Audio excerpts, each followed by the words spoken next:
Oke. Assalamualaikum warahmatullahi wabarakatuh. Perkenalkan, nama saya Muhammad Firzan Akbar dari Fakultas Ilmu Sosial dan Ilmu Politik, Program Studi Ilmu Komunikasi. Pada video kali ini, di sini saya akan menjelaskan tentang atraksi interpersonal dan juga faktor-faktor personal yang mempengaruhi atraksi interpersonal. Dalam definisi atraksi interpersonal, Jalaluddin Rahmat pernah mengungkapkan bahwa atraksi interpersonal ialah perilaku kita terhadap bagaimana diri kita menyukai orang lain. Semakin kita tertarik dengan orang tersebut, maka semakin besar juga kemungkinan kita berkomunikasi dengan orang tersebut. Atraksi interpersonal juga mempengaruhi komunikasi interpersonal, dikarenakan berkaitan dengan ketertarikan komunikator dengan partner komunikasinya, yaitu komunikan. Jadi dapat disimpulkan bahwa atraksi interpersonal ialah rasa suka atau ketertarikan terhadap orang lain secara positif yang menyebabkan adanya kecenderungan untuk melakukan komunikasi kepada orang tersebut. Dalam atraksi interpersonal terdapat faktor-faktor personal yang dapat mempengaruhi atraksi interpersonal.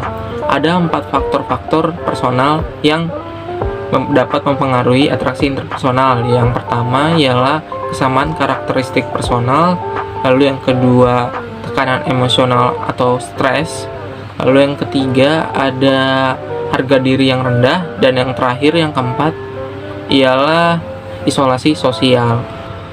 Lalu masuk ke faktor personal yang pertama, yaitu kesamaan karakteristik personal.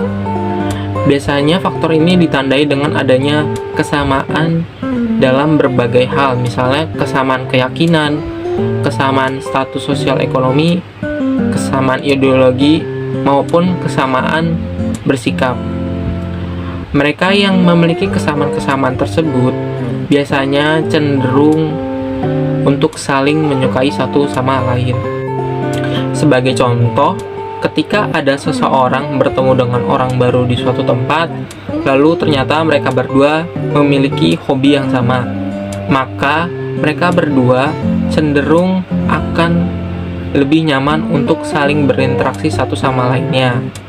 Lalu juga mereka akan lebih sering untuk berkomunikasi antara satu dengan lainnya.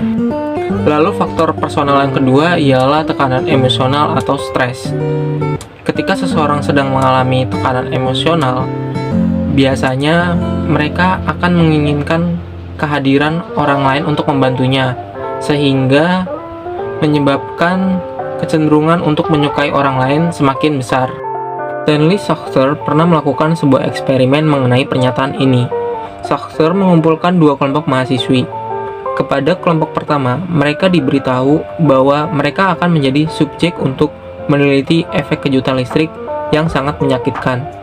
Kepada kelompok kedua, mereka diberitahu bahwa mereka hanya akan mendapatkan kejutan listrik yang ringan saja. Schachter menemukan di antara subjek pada kelompok pertama, 63% ingin menunggu bersama orang lain, dan pada subjek kelompok kedua hanya 33% yang memerlukan orang lain. Schachter menyimpulkan bahwa jika seseorang cemas, maka akan meningkatkan kebutuhan orang lain. Dari hasil percobaan tadi dapat dilihat bahwa ketika ada seseorang memiliki tekanan emosional yang sama, maka akan kecenderungan untuk membuat sebuah ikatan atau solidaritas yang kuat. Lalu faktor personal yang ketiga ialah harga diri yang rendah.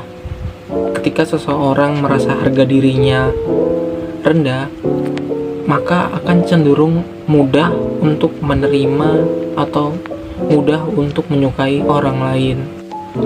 Sebagai contoh, jika ada seseorang yang merasa dirinya berpenampilan kurang menarik, maka orang tersebut akan cenderung untuk mudah menerima persahabatan dari orang lain. Jika harga diri seseorang direndahkan, maka keinginan untuk bergabung dengan orang lain akan semakin bertambah. Dengan kata lain, orang yang rendah diri cenderung akan lebih mudah untuk mencintai orang lain. Lalu faktor personal yang terakhir ialah isolasi sosial. Sebagai makhluk sosial, manusia mungkin akan bertahan hidup secara terasing untuk beberapa waktu, namun tidak dalam waktu yang lama. Sebagai contoh, jika ada seorang narapidana yang dijenguk oleh keluarganya, maka narapidana tersebut akan merasa bahagia. Hal inilah yang membuat narapidana tersebut akan lebih menyukai berkomunikasi dengan orang yang menjenguknya tersebut, karena pada dasarnya manusia sangat menyukai hal-hal yang berhubungan dengan kebahagiaan. Hal ini jugalah yang menyebabkan kecenderungan untuk menyukai orang lain. Mungkin sekian dari isi video yang saya buat. Jika ada kata-kata saya yang salah atau kata-kata yang kurang berkenan, mohon dimaafkan. Saya pamit. Wassalamualaikum warahmatullahi wabarakatuh.